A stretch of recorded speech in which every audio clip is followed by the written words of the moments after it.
Même si ses dessins ne figurent plus chaque soir en une du quotidien Le Monde, le dessinateur Plantu continue à commenter l'actualité à sa façon. La guerre en Ukraine l'a bien évidemment inspiré, mais ce n'est pas seulement de cela qu'il est venu parler aujourd'hui aux lycéens de la Fontaine des Eaux à Dinan. C'est en effet dans le cadre d'une journée consacrée à la liberté d'expression que l'ancienne plume du Monde est venue échanger avec eux. Nathalie Rossignol, Myriam Thiebaud.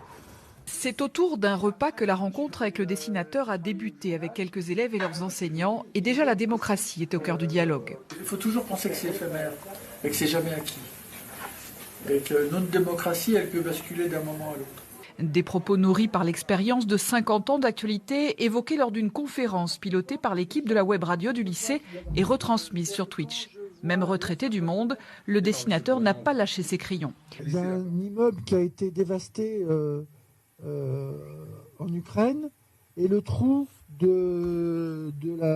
là où le missile a fait des dégâts, je me dis tiens, il y a peut-être on peut mélanger. Alors du coup j'ai pris la carte de l'Ukraine. Des exemples que nourrissent les questions des élèves.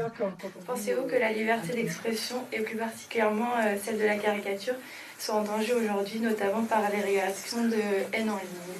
Quand ici on parle de la liberté d'expression, ils sont concernés, c'est eux qui vont se battre pour la liberté d'expression.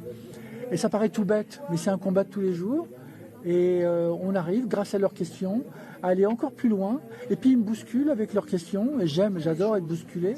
C'est la colombe et c'est la démocratie qui l'emportera toujours. Même s'il y a des moments difficiles, pour le moment, on en est un peu là. Mais ça peut s'arranger, mais ça s'arrangera grâce à vous. Je ne sais pas si le dessin peut encore quelque chose en Ukraine, mais c'est vrai qu'il y a toujours quand même cet espoir de pacification. Et si le dessin et l'art surtout peut essayer de traverser les frontières et d'aider à la situation. À l'issue de la conférence, la rencontre se poursuit sous un préau. On se dit tiens, si on avait parlé un peu mieux aux Russes, si on avait expliqué mieux aux Ukrainiens, si on avait essayé de partager nos idées, nos émotions et ce à quoi on croit, peut-être qu'on aurait pu éviter. Et si les dessins pouvaient changer le cours du monde, cette colombe restera en tout cas le souvenir d'une rencontre qui aura marqué pour longtemps ses élèves.